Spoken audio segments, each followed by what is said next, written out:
Surprise!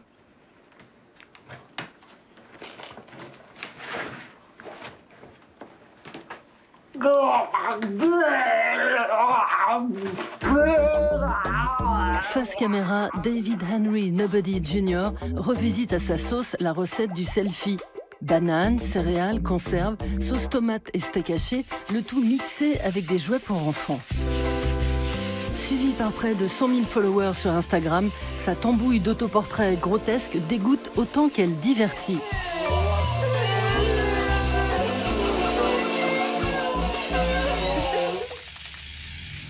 Mais qui es-tu, Monsieur Nobody? David Nobody, c'est un type à l'envers.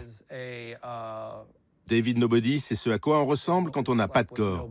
Il n'y a pas de corps, que de la conscience, c'est notre âme. Avec en plus toutes les choses qui s'associent à notre moi émotionnel. Tous les produits de consommation ridicules et absurdes qui nous envahissent. C'est aussi tout le monde. Quand tu le regardes sur ton téléphone, en photo ou en vidéo, c'est pas moi que tu vois, c'est toi. Si ça te met mal à l'aise, c'est que tu veux pas regarder à l'intérieur de toi.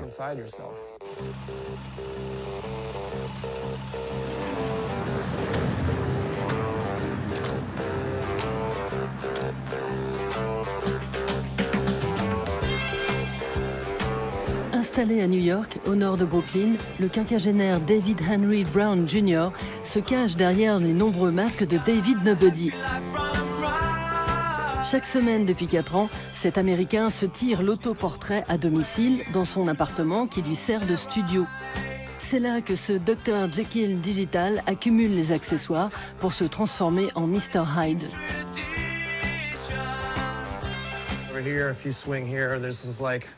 Là, c'est ma grande collection de perruques et de masques que je découpe et que j'utilise pour mes différents costumes.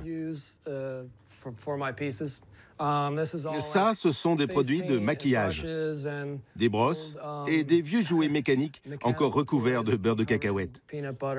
Ça a peut-être un an, c'est assez dégueulasse. Dans le rayon grotesque, ça, ce sont des objets frits datant de 94. Il y a des fleurs, des faux papillons et de gros soutiens-gorge en parfait état.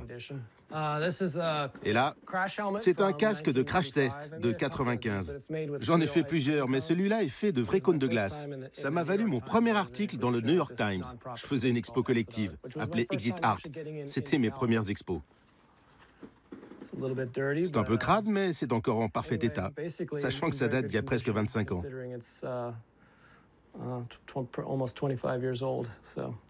C'est encore un exemple d'utilisation de la nourriture dans mon travail. L'arrière est défoncé. Faudrait que je le lave. Waouh, c'est crado. David Nobody porte de la nourriture parce qu'on est de la nourriture. Si tu veux parler franchement, on est des aliments pour que les grosses entreprises se fassent du fric.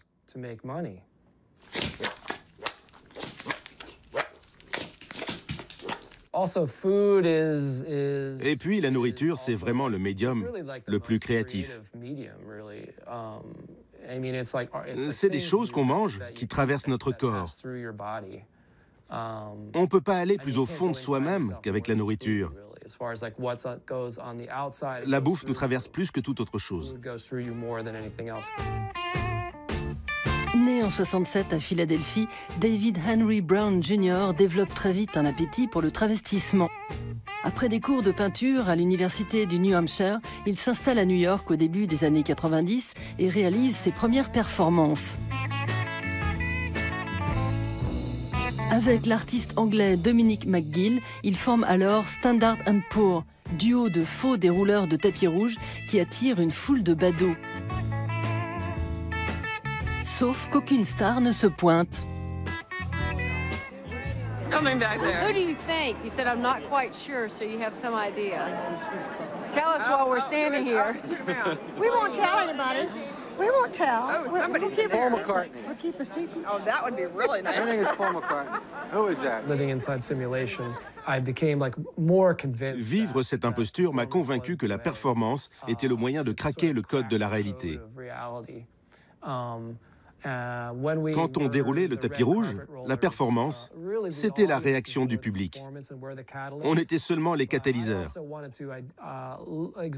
Je me suis dit que je voulais encore plus approfondir ce rôle, examiner quelle influence j'avais en tant que narrateur, en tant qu'avatar. À la fin des années 90, affublé d'un costard bon marché, le performeur se fait passer pendant un an pour le fils de la célèbre créatrice de mode Diane von Furstenberg. S'invitant à toutes les mondanités, il copine avec le showbiz. Du président Clinton au playmate de Playboy, les people n'y voient que du feu. En 1998, transformé en fan obsessionnel de Donald Trump, l'artiste pousse la performance à l'extrême. Il milite pour l'élection du milliardaire à la présidence des États-Unis, alors que celui-ci n'est encore qu'un businessman. C'est un type dégueulasse. C'était vraiment un clown, un ringard. Il y a 20 ans, c'était une blague d'imaginer qu'il deviendrait président. J'ai prédit le futur, mais je ne savais pas que je le faisais. Jamais de la vie.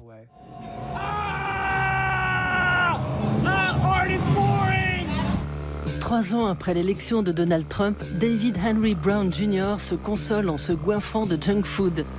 Dans les galeries et les musées, ses performances dérapent en orgies visqueuses et en dîners surréalistes. Fin 2018, au musée d'art contemporain de Tucson, en Arizona, 17 artistes l'accompagnent pour s'enduire de slime et de plus de 50 kilos de beurre de cacahuète. Miam miam. Désormais accro aux selfies, dont il a découvert le pouvoir viral, David Brown consacre ses journées chez lui à concocter les multiples visages de David Nobody.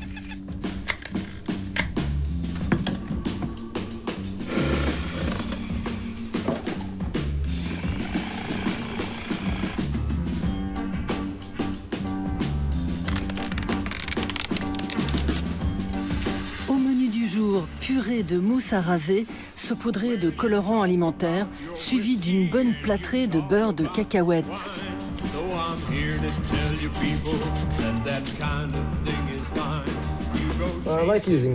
J'aime m'enduire de nourriture.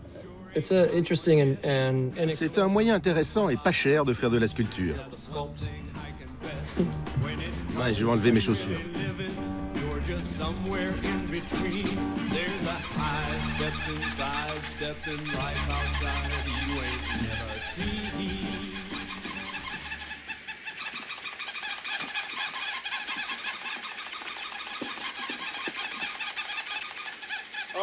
Je me sens sale, mais beau.